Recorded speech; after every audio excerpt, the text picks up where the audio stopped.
G'day guys, welcome back to a new episode of the Boundary Riders podcast, episode 116, and of course, we have a lot to talk about today. First of all, we're going to be taking a look at some news regarding a former AFL umpire and him in some legal trouble. We'll also be taking a look at the contenders and pretenders going into the rest of the year. I will be having a bit of a deep dive into the Sydney Swans so far this year and how they are going. Not very well. There's a bit of a sneak peek for you. We, of course, have our tips and the preview to round 13, the review of AFL Fantasy of round 12, and of course our fan favourite Flog of the Week segment. So let's roll the intro, guys, and get straight into the new episode. Welcome to the Boundary Riders podcast, your one-stop shop for all your AFL content needs. He looks at his options, and Jack Ginnivan says, "Boys, you brought me to the club to do just this!" But this guy has Flog written all over him. From a tack down, Reed sprints away from Petrarca, leaves him in his wake, takes a second bounce, takes a third. The sheer arrogance of Harley Reid. Finish the job, young man! So let's get into the footy news from the week that was. Guys, my brother is not here today. Unfortunately, he had work, so I have to carry. I have to carry for the boys. But you know what? I've been doing that my whole life, having a very, unaccomplished younger brother. I don't know why I slander him every single time we have a solo episode. But anyway, that's all right. So I will get to the Swans in a little bit. I wanted to cover a few news topics regarding the AFL. So a couple of injury concerns going into this week or beyond, really. So I've got three to cover here. Lachie Schultz, unfortunately, seems to have done a hamstring injury. He's going to be out for 5 to 6 weeks, unfortunately. We did see ice on his hammy after the game last week, so really unfortunate for him. Kitty Coleman, this is really sad. Unfortunately, another injury has hampered him. He's going to be out for 5 weeks with a quad strain. So anyone who had him in AFL Fantasy who took that punt for a week, unfortunately, he's going to be out for, nearly the end of the season now, which is really sad for him. And Hawthorn's captain, James Sicily, will be missing at least the next 2 weeks as a flare-up has occurred in his abdominal/hip as well. That's very weird. It's happened in his abdominal/hip. That's not the same thing, is it? Am I misremembering body statistics? Am I misremembering where the abdominal part of your body is? I mean, maybe it's the side. I don't know. Maybe I'm just a moron. But yeah, apparently he's going to be out for a few weeks there.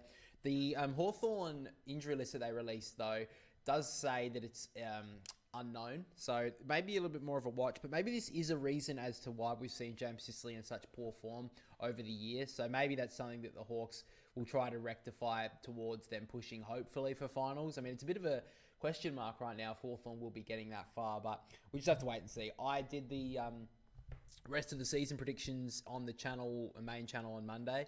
So I did say that Hawthorn would sneak into the 8, but I mean, obviously I can be wrong. I was very wrong about the predictions at the start of the year. I had no teams I had some teams close to where they were going to finish, where they were at this stage of the year, but wasn't exactly a lot of them. A lot of them I got wrong by a lot. But let's get to the first thing I wanted to talk about is a former umpire in Troy Pennell. You may actually remember the name. I did when I first saw this. Is wanted by Victorian police over alleged $8.7 million in shipping container fraud. Now, I have no idea what the hell he's got to do with this. I mean, there must have been his other job that he had during footy because I guess a lot of them aren't full-time, are they? So I guess he would have had to have had a second job, but $8.7 million of shipping container fraud. Now, I think that's what was a business that he held. I've got a little bit of the first article here. A former umpire is wanted by police for failing to appear in court over allegations he was behind an $8.7 million fraud scheme. Troy Pennell, who AFL fans will remember in the 2016 match where he awarded 17 free kicks to the Western Bulldogs and only giving one to the Adelaide Crows, is accused of orchestrating a fake invoice scheme at a shipping company he worked for and pocketing the funds paid to a company he was solo director of. So, the man is a little bit of a grifter. Now, I don't know, it seems a bit weird that they kind of linked that in there, the Bulldogs game against the Crows in 2016 when they got 17 free kicks, the Dogs, and the Crows got one. I feel like that was like a little snide comment saying, oh, what else has he been doing? I don't know who wrote this article. It does say The Nightly. I mean, who the hell reads that? I've never heard of that publication in my life. Has 0 comments on it on their website, as you would expect, because not many people are commenting on a shitty article, but I do think that's a bit strange that they've added that little tidbit in there that, do you remember that he umpired a game where one team got 17 free kicks. The other one got 1, but I mean, anyway, I think that's a little bit strange, but I mean, it's very interesting. We did see a couple of years ago, I think the name of him was Michael Pell, the umpire who was allegedly putting bets on games and something, or betting, sorry, it was bets on Brownlow or something like that. But I do remember him, and he came out in more recent times and has said he didn't do it. And I mean, who the fuck knows at this point? But obviously, umpires are people, and money can hurt anyone, really. Can really get to anybody. So, I mean, I wouldn't be surprised if there's a couple of umpires taking a couple of deals under the table. I mean, I feel like I wouldn't be the only one. But yeah, Troy Pennell is allegedly, by the way, in some issues with fraud over $8.7 million. So maybe you don't, maybe if these people have got second jobs, maybe they don't need to be full-time. And if you've got $8.7 million in the bank account, he should really have been paying these his other workmates, his other umpires, some actual money. So should have given them a full-time wage. He literally could have paid them a full-time wage for the year, I would say. But let's move on from that. So Troy Pennell allegedly is going to jail. It's weird that he did avoid the court case. That's very, I was going to say funny. I mean, I guess it's not really funny, is it? But very interesting. I just wanted to take a look at the statistic regarding contenders over the pretenders going forward. So looking currently at the teams in the top 8 that have their records against top 8 teams, it does seem the Cats and the Pies have a very good record. They both have 5 wins, 2 losses. Brisbane have got 4 wins, 1 loss. So they've got, I mean, probably the best win rate, I would say, at this stage. So good on the Lions. Fremantle are 4-2. Gold Coast 3-2. GWS teetering in the 8 at the moment. They are 2-4. The Bulldogs haven't really done much yet. They are 1-5. Crows are 1-4, and so are Hawthorn. Now, Hawthorn have a very bad percentage on those sort of teams. We saw last week them getting smashed by the Pies. They have got an 80% out of those games. They've really done well to beat the teams down the bottom of the ladder. But I think you need to start looking at the teams for contenders and pretenders at the moment. We did see, it was Fox Footy who released the premiership window, sort of the graphic that has at the moment the Pies, the Gold Coast, and the Crows at the moment. The Crows were the highest of that graph. Basically what they do is they look, it's a pretty simple graph. It's like the defensive scores against tallied up on an axis, I think that's the word. So the team with the highest scoring and then the best defense. And the Crows are sitting in the best spot at the moment. Now, granted, looking at this, it's because they're playing against lower sides and they're beating up on them. So do you think the Crows are contenders right now? I think it's a little bit off just at the moment. I think that we have to see them against some top sides. If they can start, I mean, they've got Brisbane this week. We'll get to that in the preview in a moment, a little bit later.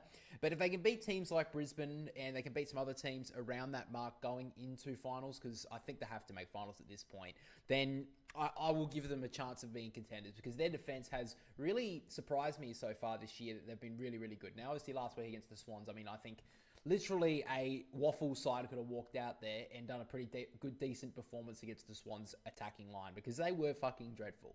But there's been other games this year that the Crows have been very, very good in defence. We saw against Port Adelaide in that really tough game that we saw some really big moments from some of their defenders. So I do rate the Crows' defence quite a lot.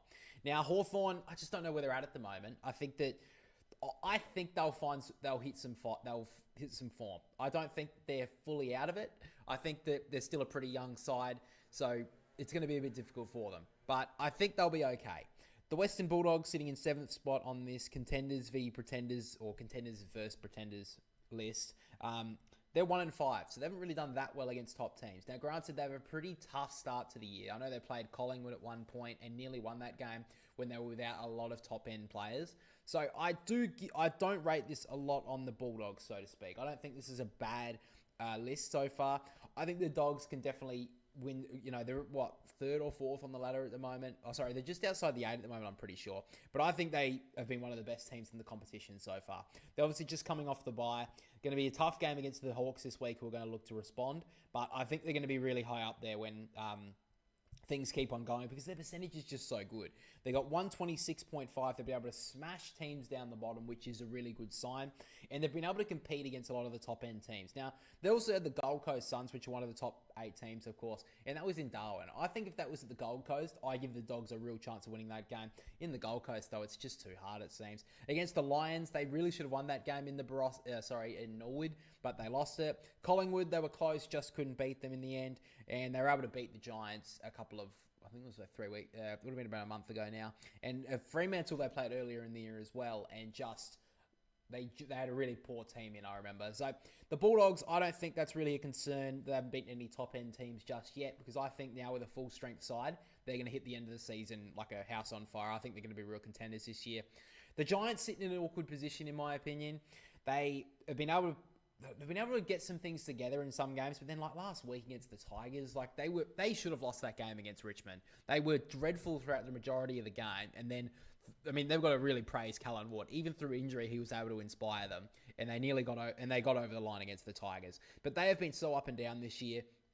Really tough to gauge where they're at, but they are 2-4 against top end teams, so that's not the worst record. The Gold Coast, I think it's good to see that they are beating teams up the top of the ladder as well.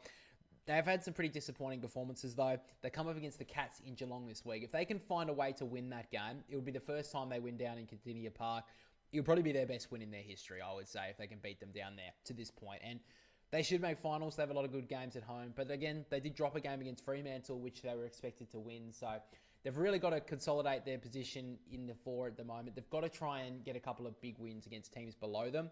And then, if they can if they can finish the regular season with about 5 wins against top 8 sides, they'll make finals 100%. Fremantle sitting in an interesting spot here too. So they're 4-2 against top 8 sides. We obviously saw more recent times that the Dockers weren't in the greatest of form at the start of the season. I think they were, 0-3? It was about around the mark. They were losing to teams like the Sydney Swans at home, which just isn't good enough, let's be honest. But then the last few weeks, they've catch fire. The last 3 weeks, they've been one of the better performing teams in the competition. And it seems now that they've finally got some sort of identity around them. And they were brilliant against the Gold Coast last week in really tough conditions. So I'm still tapering off a little bit on the Dockers. I'm not putting all my eggs in the flag mantle basket just yet.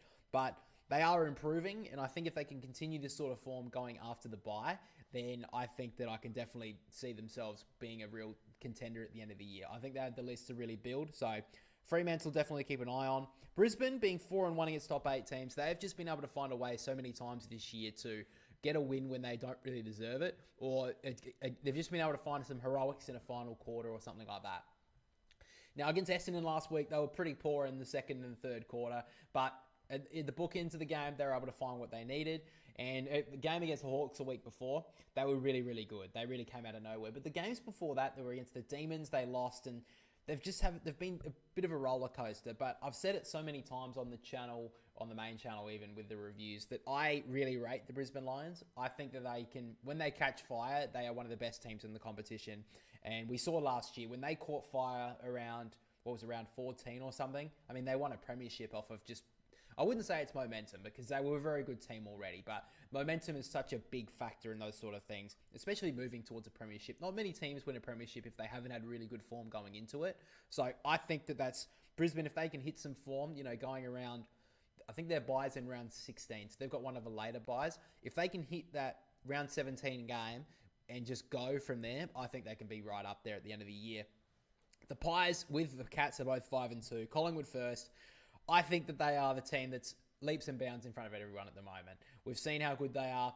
Now, granted, Lockie Schultz is a bit of a big out for them, but they've been able to find someone from a VFL and just been able to cover those little holes when they've had injuries. And considering they are a little bit of an older side, I don't really see too many concerns about that for this year because they've just been able to find roles for those sort of players. Will Hoskin-Elliott, Jamie Elliott, for an example. He's not really a role player, but he has been outstanding. So he's definitely doing well for the Collingwood club. I think they're going to be right up there. I think they'll probably hit a little bit of a rough patch in the next, around the bye period. But, because they've banked so many wins at the start of the year, they can easily rest these older players, similar to how the Cats have done it in more recent times. And the Pies will be right up there once again. I think they'll be one of the better teams. They'll be one of the teams to beat going into the rest of the year. And finally, the Cats. They have a very good record against top 8 teams. And we obviously seen they've been one of the only few teams to beat the Pies this year. They beat them when they were at one of their best moments. So Geelong, I've mentioned many times, they are such a end-of-season team. They will catch fire at the end of the year. We saw at last year, they had 7 wins in a row to start the year, then had a really down period. But then when the season got towards its end, they really caught fire again. I know I've said that, little gimmick line or whatever, but that's what I'm going with, so deal with it. I think the Cats will be fine. They'll catch fire towards the end of the year. They'll get all their players back. Paddy Dangerfield's been out for a few weeks now, so he'll come back bigger and better. Then they've got Tom Stewart, who seems to be getting back into a bit of form, and he is such an important player for them. So if they're going to get him through the year, they'll probably give him a couple of rest games throughout the season, I would say, which they are just prone to do, the Cats. They always know when to rest their senior players. And Bailey Smith, by far the best recruit of the year. Not to say there hasn't been some really good ones. We've obviously seen Matt Kennedy, a couple of other Crows ones as well. But obviously, a guy who's in Brownlow contention, like Bailey Smith, I would say that he's been the best. And if he can continue on his great form, we'll have to see what happens. And I'm a bit surprised also on Bailey Smith that no teams really tried to tag him so far. So I'll be interested to see if that is something that teams try to do in the next month or so to see what happens. The West Coast Eagles did it in the second half against the Cats last week, but the game was, I wouldn't say gone, but the Bailey Smith impact was already done as what it needed to do anyway.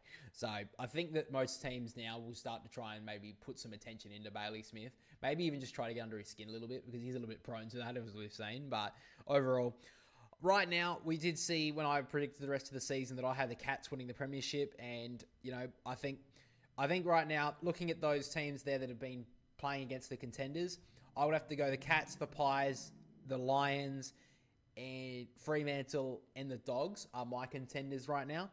Fremantle, the Gold Coast, and the Crows, I would say, are kind of in between. And I don't want to call them pretenders, but teams right now that I don't think are going to be around the mark towards the end of the year are the Giants and the Hawks. I just think they're going to have to hit some sort of form they're going to have to hit it drastically for them to just rock it up. So that's kind of my thoughts on contenders and pretenders moving into this year. But let's move on and talk about the Swans. So, of course, over the week, the Swans played the Adelaide Crows at the SCG. I tipped them stupidly. I don't know why I did that. That was the worst decision of my life. Well, maybe not the worst, but it's definitely up there when I'm thinking about mistakes that I've made. But anyway, Swans got smashed. It was a deplorable performance. You would have heard it in the review if you watched it, how disappointed I was. I said it was insipid, embarrassing. I'm sure you've heard these buzzwords all over the week about the Sydney Swans. Of course, the big word that was used over the weekend from Adelaide Crow Wayne Miller was the Swans were a rabble. He could say they were, falling apart out there on the ground. You could hear it in the conversations. And when I heard that, I was like, I kind of saw that when I was watching the game. So, fair point. Now, I think it was Tim Silvers. I don't know I think he's the CEO of the Crows. He came out and apologized. Well, he went to Tom Harley and apologized for those comments, which, I don't think he needed to do. Wayne Miller can have his own opinion, and I don't think it was that out there. It was in context to the conversation that he was having with ABC. So I don't think it's that big a deal. But overall, the Swans are in a big hole right now. Probably in the biggest hole they've been in some time.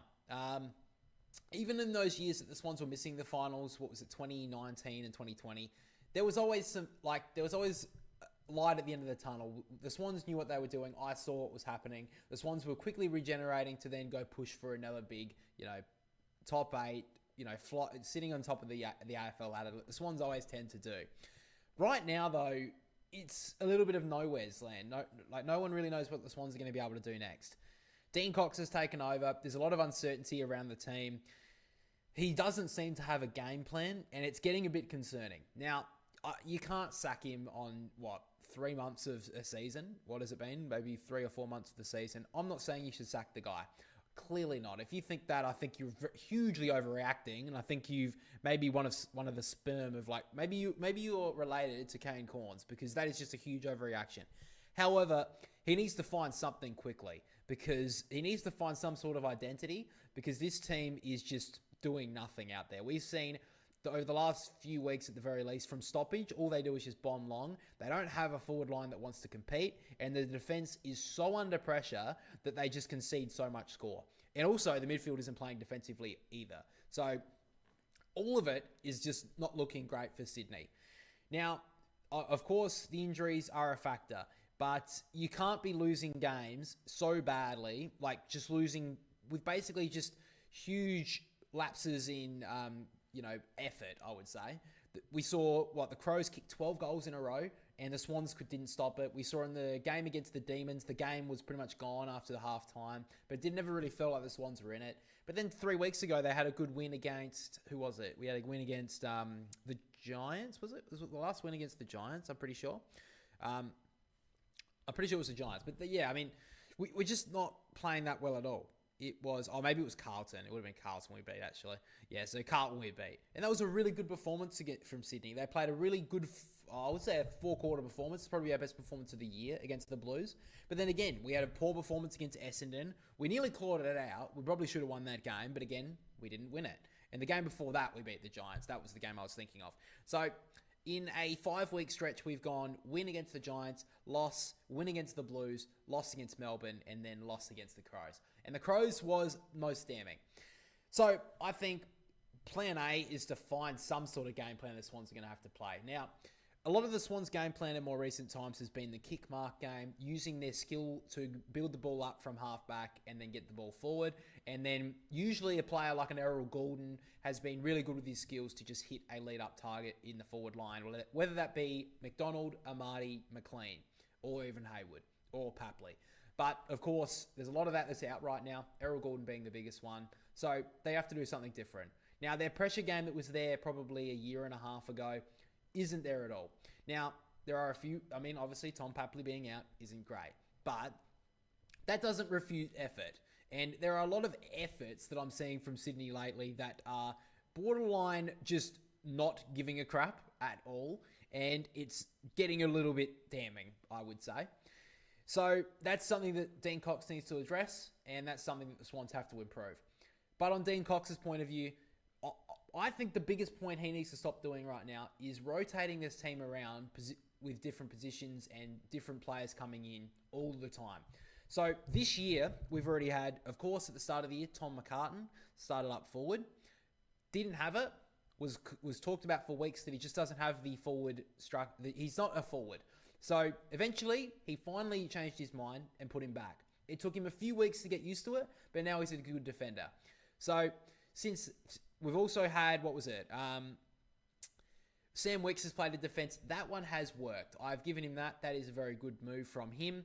We've seen Riley Bice come into the team, play off a halfback role, try to play a sprinting role. Now he's not being able to play that much at all. He was even subbed out last week. Nick Blakey was playing as a tall defender. Didn't work at all. So change that one. He's tried to play a running defender, but then again, he's not really doing that. It seems like he's being held back to some extent. I don't know what that is. We'll have to wait and see.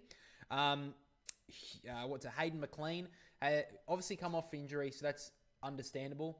But he's not playing in the second ruck anymore, which seemed to get him into games a lot. And now he's playing as a sole forward, can't kick goals. And now when he's kicking a goal, he's been wayward at times as well. Peter Adams been in and out of the team. I personally think he's been okay this year, but I think you go with him or you just don't. I don't think you bring him in just to play a second ruck role. I think you play him up forward and you tell him you bring the ball to ground or you're not playing.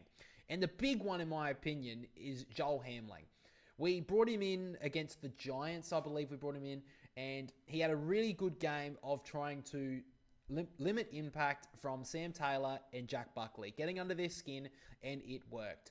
Now, since then, he has done absolutely nothing up forward, and I complained about it, I think it was last week with my brother, saying that he has no forward nous. He doesn't know how to play as a forward. So, if you've watched the Swans game, sorry for that, by the way, but if you've watched the Swans game in the last month and a half, and Joel Hamling's been playing up forward, there's so many times when the ball is near him, or there's a chance for him to attack the footy, or him to make a lead, but he's too busy worrying about his key defender. As a forward, you need to be watching or reacting to playing as a forward. You need to play the football. That is your number one job. Now, your number 2 job can be to nullify the impact of your defender. That is more than fair. But if you don't have the idea or the forward thought to go and get the ball and kick the goal, then you can't play as a forward in the AFL. I'm sorry, that is just the truth. And now they've chucked Joel Hamling back. And what did he do last week? Pretty much nothing. Do you know what Joel Hamling did last week? Because I sure fucking don't know.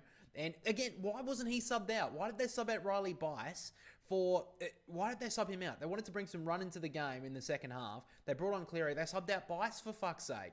Hamling was doing next to nothing, and he's in the team to play in the back 50 against, Taylor Walker? I'm sorry. We were down by 60 points. We're not going to... it didn't make it... We didn't stop it. It just... We had a 10-minute patch where we were okay, and then the Crows just continued on. There would be no point of... Nick Blakey was doing next to nothing. I wouldn't be surprised if he's injured, but at the very least, play him on Taylor Walker. Give him a go. At least play Riley... I can't believe they subbed that Riley Bice with no injury. That was ridiculous from Dean Cox. And I think a big thing as well is he seems very... tight, I would say. Very stressed. He's not playing... He's not free-flowing coaching. He seems like he's very under pressure. And I understand that. He is the Sydney Swans coach, a club that has been high for so long.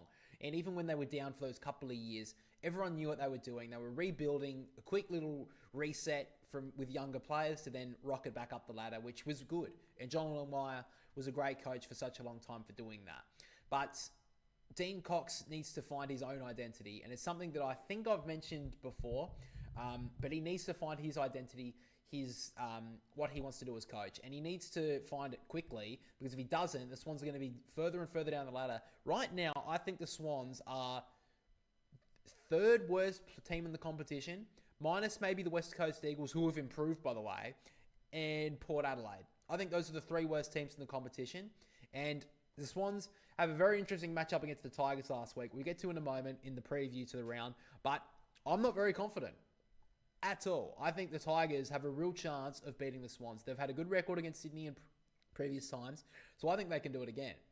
But that's pretty much all my rant about the Swans. I'll probably clip this up and put this as a clip on the channel. So if you are watching this and you're a Swans fan, make sure to let me know what your thoughts about the Swans are down below. If you're all doom and gloom like me, or if you see some upside, I think there is some upside. I think that we can have, if we get our players back, we have hit the rest of the season, similar to how the Saints finished last year. We've got more than the Saints. We can do better than that. We can hit the rest of the season running after our bye, and then maybe we can resurrect something from the season. I think we just give up on finals. There's no point pushing for finals now, because if we do, we're just going to be making up the numbers. We've done this in previous years. I think it was 2023. We had a terrible start to the year after that grand final defeat against the Cats. We had a terrible start. We had to try and scrounge our way into finals, and then we got beaten by the Blues in round 1. And then, look, we did make the grand final the next year, but I just don't think there's any need for it. We need to we'll get a longer preseason if we miss the finals. I think that's fine. Just do that. We get a full preseason into Errol Goulden. Nick Blakey, I think he is playing injured. Give him a full preseason. Tom Papley comes back. Cal Mills comes back. Isaac Heaney and Warner both on a preseason. We just get a full preseason into our players, and then hopefully we hit 2026 like a house on fire. That would be my wish at the moment. I don't want to go for the rest of the season without a win, Sydney. Don't leave it as that. But that's probably what I think is best case scenario at the moment. We hit the ground running from after the bye, and then maybe we can potentially resurrect our season, resurrect something from the season, get something out of the rubble, please. But anyway, let's move on from that. So let's get into the preview to round 13, of course. Now, of course, we did do this on the channel. You've already seen it. A couple of big games coming up, guys. So let's not waste any more of your time. Let's get into the preview to round 13. So some big games coming up. But, of course, a lot of teams have really separated themselves from contenders, or at least finals contenders, to teams that will most likely not be making the 8 this year. So we've got to cover 4 games, as we usually do, for the preview, the real big games coming up. So first of all, we're going to be starting with the Friday night contest, the Crows up against Brisbane at Adelaide Oval. What a game this is going to be. Last year, when these two teams played off at Adelaide Oval, it was a draw. But this was when the Lions weren't really at their best, and the Crows, well, they were nowhere near it last year. As we know, they finished in the bottom 4 and really only had a decent month of football around July or August. So this was a pretty decent game of football considering how both teams were going. But Brisbane over the last few weeks have been a bit shaky. They had a good performance against Hawthorn a fortnight ago, but either side of that game, they lost a winnable game against the Demons, and their game against Essendon, they should have absolutely poleaxed them after a really dominant first term, but they let Essendon get back into the game and arguably had a chance to win it in that last quarter before a couple of really good performances from Lions players got them over the line. So Lions aren't in the greatest of form, while the Crows are coming off one of their best wins, under Matthew Nicks, I would say. They absolutely dismantled Sydney. We even heard Wayne Miller after the game saying that the Swans are a rabble. I don't know why they apologised for that, because I, as a Swans fan, watched that and thought, wow, this is a rabble of a performance. So I don't know why they apologised for that. So I think what really sets this game apart, in my opinion, is going to be the defence of the Crows. Over the last 6 to 7 weeks, not only have they been lethal up forward, but they have been brick walls in defence. They barely concede score. Now, obviously, last week against the Swans, it was very easy because the Swans couldn't penetrate forward anyway, but they still only conceded 31 points. And over the last month and a half, they have been so hard to score against, which I think is going to be a big reason why I'm tipping the Crows in this game. I think the Crows are going to be way too hard to score against, and on the other side of it, the Crows are always going to be lethal up forward. Looking at the matchups, I think they match up really nicely, the Crows defenders on the Brisbane forwards. You got Worrell, most likely goes to Rayner when he drifts forward. I think Keane will probably go to Morris, and then that probably leaves Butts to go to Hipwood, I'd say that. And Michael Annie takes the big job on Charlie Cameron. And then they could raffle a couple other defenders on a couple of the other forwards that are drifting throughout the game. And I also think the Crows being so dangerous up forward, it doesn't allow Harris Andrews to play his intercept game that he wants to play. Harris Andrews has no time to pick any sort of player in that Crows forward line that he could just sit on and then drift off of. If you're looking at Keys can damage you so badly on the offense. All the tall forwards for the Crows can kick goals. What's he going to do it on Taylor Walker? Taylor Walker gets off the chain. He can kick 3 or 4 as well. So the fact this is at Adelaide Oval as well, the Lions, I don't think have really been great the last 3 weeks or so. And the Crows probably one of the best teams in the competition right now, probably behind the Gold Coast and Collingwood. So right now the Crows are in really hot form. However, my brother's picking a bit of a surprising one in my opinion. He is going with Brisbane. He says that the Lions have a pretty decent record at Adelaide, and the Crows coming off a 6-day break, also flying from Sydney, maybe a bit tough. The Lions are coming off an 8-day break, and Brisbane should win the midfield battle. And finally, the Crows have only been able to beat one top 8 team so far this year. So that is a real concern for Adelaide, but I think that's not going to matter. I think the Crows will win. So next up, we move to Saturday's contest between the Tigers and the Swans. What an interesting game this is going to be. Not really so much on finals ramifications, but both of these teams would probably go into this game thinking they can win it. Now, the Tigers coming off a very tough loss against the Giants last week after leading all day, just couldn't get it done in the final quarter, while Sydney are coming off one of the most embarrassing performances I've seen as a Swans fan in some time. Probably the worst I've actually seen. So I think McCartan probably goes to Tom Lynch to try and lock him down, and then you got all the other defenders will probably take on the younger Tigers forward line. But I think the big talking point here is going to be the midfield battle. The Tigers midfield up against the Swans. I think the Tigers midfielders have done really well so far this year, to be honest. So I think that they can match up pretty nicely against the Swans, who have been very poor so far this year. We've had a couple of moments from Heaney, a couple of moments from Warner in games so far for the Swans, but they just haven't been consistent, and I don't know if I can rely on them to just carry the Swans here, because I think they're going to have to. I think the Swans will respond. I think after 2 dismal weeks at the footy, I think they have to respond. So on trust and the fact that this is at the MCG, I'm going to be picking the Tigers. I think the Tigers forward line is more likely to kick a winning score than the Sydney Swans forward line.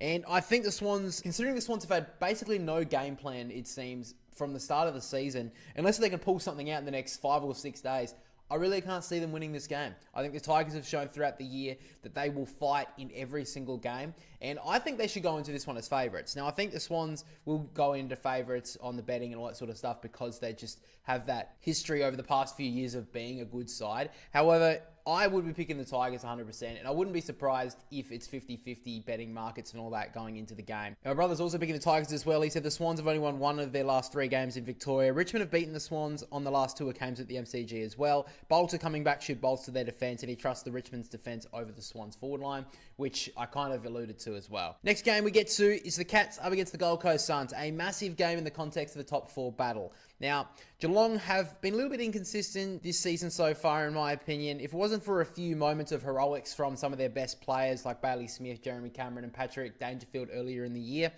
I think they'd probably be worse off. However, looking at it though, the Cats have been banking up wins, and I think majority of us know that the Cats are definitely a second half of the season kind of team. They really rock it up when the finals are coming. So they continue to bank up wins. They're at 5th right now. They have a pretty nice record going into the rest of the year. So I think the Cats are just starting to prime themselves for the rest of the year. But the Gold Coast did have a shock loss last week versus Fremantle, and I think they will look to respond. A game up at home, they should have won that game. They should have won that game going into it, but the Dockers were just stronger over the footy when the conditions got tough. The main reason here why I'm going to be picking the Cats is because it's down in Geelong. The Gold Coast have never won down at the Cattery, and I really can't see them winning it here either. Jeremy Cameron in the last few weeks has hit red hot form, and I think the Gold Coast could cover him. But I think that him, Brian Myers, Stengel started to get into a little bit of form as well. I think the Cats can kick a winning score here. And down in Geelong, I just think it's going to be too tough for the Suns. My brother has also picked the Cats as well. He said the Cats should be too strong down at home. The Gold Coast have never been able to win down there. And Geelong have been better against top 8 sides so far this year. In fact, they've actually been the best team so far this year at beating top 8 sides. So the Cats at the Cattery against the top 8 team, I think they should get this one done. So the final game I want to take a deep dive into is the Big Freeze game, of course, Monday. King's birthday clash between the Demons and the Pies. Now, Melbourne are coming off a very bad loss last week against the Saints, and they really just kicked themselves out of it. They had 28 scoring shots and still lost the game. Simply isn't good enough. However, the fact that they still generated 28 shots at goal shows me that I think they're actually a little bit of a sneaky chance.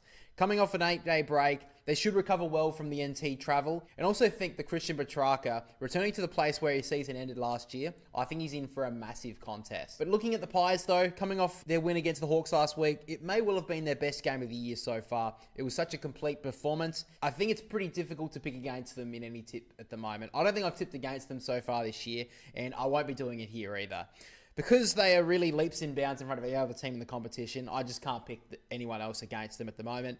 However, I just have an inkling that this could be a bit of a danger game for the Pies. I think if they don't perform at their best, there could be a sneaky chance for the Demons, but to reiterate, I'm picking the Pies. My brother is doing the same. He said the Pies have won the last 3 games against the Demons. Collingwood won their past 4 games this year, so he trusts the Collingwood defence over the D's forward line. So with that being said, guys, let's get to our full tips for round 13. So my tips are the Bulldogs to beat the Hawks, the Crows to beat the Lions, the Tigers to beat the Swans, the Cats to beat the Gold Coast Suns, the Giants to beat Port Adelaide, the West Coast Eagles to beat North Melbourne, Carlton to beat Essendon, and the Pies to beat the Demons. And my brother's tips for round 13 are the Dogs to beat the Hawks, the Lions to beat the Crows, the Tigers to beat the Swans, the Cats to beat the Gold Coast Suns, Giants to beat Port Adelaide, North Melbourne to beat West Coast, Carlton to beat Essendon, and Collingwood to beat the Demons. Let's get to our certainty tips for this week. So my brother got to pick first this week. He has gone with the Dogs to beat Hawthorn. Of course, the Dogs losing their last match against the Cats. And my certainty tip is the Tigers to beat the Swans. Of course, the Tigers losing to the Giants last week. But finally, guys, let's get to our AFL tipping ladder, of course, for the channel. Leviticus still has a commanding lead on top, leading 6 tips in front of the boy from SNB. 83 to Leviticus, 77 to the boy from SNB. Both of them are using their joker. Ethan Sports still keeping in the hunt. He's 9 tips behind Leviticus, though, so it's going to be extremely tough to catch up to him. I know he's used his joker as well. Looking at me and my brother has used his joker. He is equal with me on 69 tips. So look, looking at it, he'd be like, yeah, I'm pretty good, whatever. No, I've still got my joker. I am 14 behind Leviticus. I still think I can make a charge. I went for a roughie last week, and it was stupid. I picked the Swans over the Crows. What was I thinking? The Swans obviously suck. But this week I've gone pretty safe, I think. I think there's a couple of games that I could have gone with a bit of a roughie. I think the West Coast Eagles against North Melbourne's a bit of a rough one. I'm going with the Eagles in WA. That's just my little feeling there. So could be a bit of a tough decision. Maybe a wrong one. I think that I'm going to be backing the Eagles over the last couple of weeks. They've done some really good performances. But that's pretty much all we've got for this episode of the preview, guys. Of course, for round 13, make sure to let me know down below your tips going into this round. And also, I think we should start something up in the comment section as well. Maybe pick your biggest upset for the round. If you think there's a big upset coming, make sure to let me know down below. Maybe leave a little bit of a reasoning as to why. Because I've got to make a late charge for this tipping. So if you guys can convince me on a roughie pick, then maybe I'll take your advice. If you guys can convince me. So next up, we have, of course, my brother's betting segment. He's not here this week, but he has been good enough to leave us his bets for the week. So I'm pretty sure that he's left a couple of big ones for us. I think that he's actually been recording it for himself as well, like how many the bets he's been winning and whatever throughout the year. So maybe at the end of the season, we'll actually reveal how many of his Boundary Riders podcast bets that he's made, how well they did. And then that will prove to you if he's actually good at this or if he's just completely talking out his ass. But I think he's telling the truth somewhat. I don't really do a lot of betting, but if you are into that, then, of course, gamble responsibly. If you're under 18 as well, don't do it. That would be fair enough. I don't think you can do it anyway, but I'm sure there would be some way to do it. But don't do it, by the way. Anyway, let's get into Bro's bets for round 13. Alright guys, let's get into round 13. As always, we'll start with our same game multi for Thursday night footy. Western Bulldogs v Hawthorn. First leg is Jai Newcomb for 20 plus disposals. Second leg is Matthew Kennedy for 20 plus disposals. Third leg is Jack Ginnivan for 15 plus disposals. And the fourth leg is Dylan Moore for 15 plus disposals. Valued at $3. Now we'll look at our Saturday bet this week. This week I'm taking Bodie Hewlin for 15 plus disposals against the Cats, valued at $1.45. And finally, we'll look at our outside the boundary bet this week. I'm taking Jake Lloyd for 25 plus disposals against the Tigers. He's hit 25 plus 4 of the last 5 times he's played them. And this bet is valued at $7. And as always, guys, gamble responsibly. So, of course, over the weekend, we had a big week in AFL Fantasy. Bailey Smith is my GOAT. I absolutely love him. He absolutely saved my score. Probably saved a lot of you guys' score. I looked over the week that he is owned by 76%. And I'm thinking, who are the 24% of people who don't have Bailey Smith, and what the fuck are they doing with their lives? That is ridiculous that he's, only owned by 76%, I think. He's the highest scorer.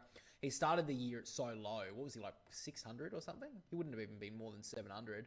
I wouldn't have imagined. He was so low as a forward, and I can't believe he should be at like 90. But I had him as captain. We'll get into that throughout the review, so let's get into it now.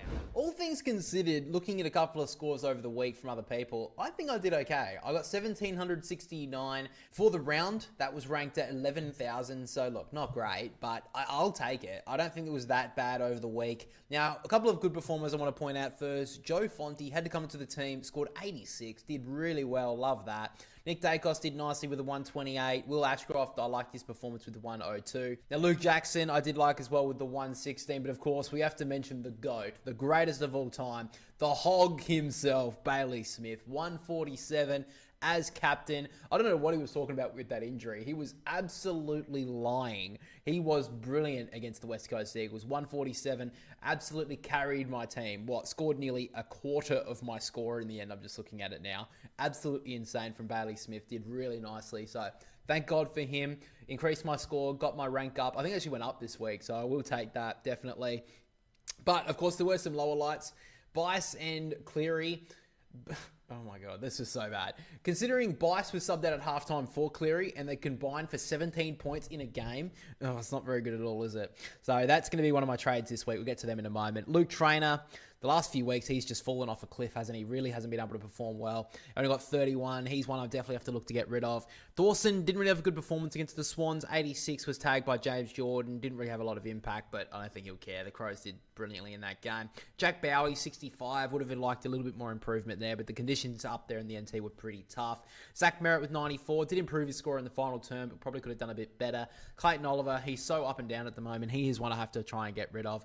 Isaac Rankin, 63. Would have thought a little bit better from him in such a dominant performance for his team. And Chad Warner, I don't know. He wasn't that great against the Crows. I think the Swans have a little bit more problems than Chad Warner at the moment, but wasn't really great, only 74. Now, looking at my brother's team over the week, he had a worse performance than me, and I am catching him very, very slowly. So, over the week, he scored 1,696. He had a couple of good performers. We have to mention them first. First of all, he had Naz Milera with the 117, Ash with the 112. Jordan Clark was the top scorer in the whole game in the Gold Coast with the 120. He had Bailey Smith with the captain as well. So he has picked some pretty decent performances so far. And he also had Brian Myers, who was massive in his performance. So you'd be looking at it and be thinking, how the hell did he drop off so bad? I obviously had Rowan Marshall, so that did help with him having Cherry out. He had 4 players out in his team. So that means that he took every single score that was on his team. So he had the Boxall score of 30, the Angus Clark score of 42. He had the score of 8 for Cleary, and he had the scores of players like Levi Ashcroft and Toby Green. So looking at his team right now, I don't want to be mean, but he's kind of messed it up a bit. Toby Green was an interesting call, I'll give him that. Rory Laird came in for 1 week, then was rested against the Swans. Maybe they realised that the Swans were going to suck so bad. But yeah, he had a pretty poor week, I would say. So overall, and Christian Petrarca, not really great as well with the 75 points. So let's get to the trades though, because this is when we need to make our moves. So my trades, first of all, this week I've got rid of Cleary for McLaughlin, Bice for Chera, and I've got rid of Xavier Lindsay for Angus Sheldrick. That McLaughlin trade will definitely change depending on who comes in this week. I've got rid of Cleary because he's continuing to plummet in price now, especially with a score of 8. He is just going to continue to go down. So I want to try and get rid of some Swans players going into the round 14 bye because I do have a few of them. So that's why Cleary is gone. And I don't know if he'll even play next week, to be fair. I don't know if the Swans will try and mix around the list. So we'll just have to wait and see on that. Riley Bice, he's been a good servant. I'll give him that. He's done really well to stay in the team for so long for the Swans. I don't know why they subbed him out at halftime. The Swans were trying to get some run and gun into that game when they were just fucking shit. I don't know why they didn't sub out one of the tools, but they subbed out Riley Bice, so, whatever. And I've picked up Adam Chera. Now, a couple of reasons for that. First of all, his price is pretty decent at the moment. He's been pretty consistent throughout the year. He's scored around 90 to 110 most weeks. I think he scored under 90 maybe twice this year. And plus, he's obviously already had his bye. So I couldn't afford anyone like a top-end player of the Bulldogs like Richards, Liberatore, Bontempelli. Couldn't afford any of them, or even Matt Kennedy. So I've decided to go with Adam Chera in that middle range. I trust him a bit more to accumulate disposals. And plus, the Blues fixture in the next month really opens up. They've got Essendon, West Coast, North Melbourne, and Port Adelaide. I mean, almost the worst 4 teams in the competition right now. And they played the Swans a couple of weeks ago, and he scored 121. So I think he could definitely accumulate some points, and I think it's a pretty safe choice with Adam Chera. And then finally, Angus Sheldrick. It's a pretty obvious one. He's been one of the few good for performance for the Swans the last month or so. He's been averaging in that 80 mark over the last 3 or 4 weeks. And he's actually lower in price than Xavier Lindsay, who he's scoring much more than Sheldrick. So safe bet going with Angus Sheldrick here. I think a lot of people this week are making that move, trying to get rid of that midfield 8th spot, changing it to Angus Sheldrick because he looks like he's going to be able to get some more price in his... he's got more price to go to burn, I would say. But let's look at my brother's trades for this week. So he has gone with Zach Reid out for Tom Stewart. He's got rid of Boxall for McCarthy. That was the number 1 pick in the mid-season draft. And he's got rid of Cleary for Sheldrick, like I mentioned. So first of all, he did tell me this, that he went for Tom Stewart because he thinks he's going to try and get in early. Now, he's pretty well bottomed out now, Tom Stewart. It's going to be interesting. I have been teetering around that trade for a while now. He always seems to be at this point of the season where he gets to that middle part of the year and his price is just completely bottomed out. Everyone picks him up and he just skyrockets. So he's trying to get in a bit early here on this trade. I don't necessarily mind it. The fact that he's cheaper than Zach Reid, who's injured and been missing a few weeks now, I don't mind the trade, but it's a bit of a ballsy one, so we'll have to wait and see how that plays out. Boxall out for McCarthy, purely for money. You can gather that. And then Cleary going up to Sheldrick. I don't mind that trade because Sheldrick's definitely got a lot of cash to burn. I mean, his break-even would have to be pretty low already, considering the last 3 weeks he's got into the 80s. So don't mind those moves at all. But finally, guys, let's take a look at the AFL Fantasy ladder for the channel. So this week, the Cheetah Cub still leads everyone. He's got 1,835. Leads pretty comfortably. Leads by 210 points. On second spot, Lenny. Len never pretends. I don't mind the name, bro. Gonna give you that. What a score from him over the week. Had players out in a bye week. Scored 1,932. That is absolutely brilliant from him. Well done to him. Jumped from, I think, 5th into second spot. So well done for a big jump there. Pubfeg was still sitting in 3rd spot. Don't mind his decision. I've seen him in a couple of leagues across like content creators. So he seems to be pretty high up in most leagues. So good job from him, Lucas. He's been around the mark all year. But let's move to my brother and me. So I'm closing the gap slowly on my brother. As you can see last week, I really got close to him. I'm 3 positions behind him, which seems like a bit. But the points difference between him, the Vern Dogs, Hayden Atkins, and me is what? 31 points. Holy shit, we're in a log jam in that 40 spot. So I would like to finish in the top half. I think there's 89 people. So I think with a couple of big moves, I'm going to keep one to my chest, that a trade that I'm going to be looking at next week. It's going to be a bit of a ballsy one, but if it pays off for a couple of weeks, I think it could really skyrocket my team into the top at least 30 at the end of the year. If I can get that trade done and that player performs really well, I think that one's going to be a real trendsetter, if you could put it that way. But nonetheless, that's pretty much all we've got for the review for AFL Fantasy this week, guys. Make sure to let me know down below what trades you're making. And finally, guys, of course, we get to our Flog of the Week segment. Now, we usually do our overreact / fair call segment, but my brother isn't here, so we can't do that this week. So we're just getting straight to the Flog of the Week. Now, this week, there's been a couple of people trying to take the, I don't know, the weekly pecking order. I don't know what you want to call it, but yeah, someone wants to take the weekly nomination. Kane Corns was a bit close to this because what did he step away from his Channel 7 role because of recent happenings, basically alluding to the fact that he's not allowed in the Bulldogs room, the North Melbourne rooms, and then getting caught up with Luke Beveridge at the middle of the year, what was a couple of weeks ago. I think that's fucking ridiculous. There's no way in fucking hell he's done that. No way is he taking time off to recuperate. That is ridiculous. He lives for that sort of shit, and that is the most... I can't believe that's what Channel 7 or whoever said that is going with, but he'll be back and making... And the thing is as well, he's not going to stop doing that either. I mean, you think this is going to stop him? No, because that's the reason why people watch, is for his outrageous statement. And because of that, it's why I'm going to a different Flog of the Week this week, which is a former colleague of his, someone who we worked with Channel 9. It is Matthew Lloyd, who has got the nomination for Flog of the Week this week. So this is for his recent statement on Footy Classified, where he basically made a point of saying that the Hawks shouldn't have picked up Josh Battle and Tom Barrass. He says that they should have only picked one of them. So he thinks that for some reason that's the big issue with the Hawks right now. Well, that's one of the issues that they're going with right now. So at the start of the season, everyone, including myself, were saying that the decision to pick up both him and Battle and Tom Barrass was a great decision from the Hawks. It's a great piece of recruiting. And at the start of the year when they were doing so well, everyone thought, wow, this is great work from Hawthorn. They're going to be premiership contenders.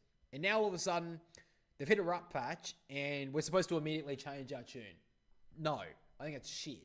I mean, I don't think Hawthorn's woes have to do with Josh Battle and Tom Barrass.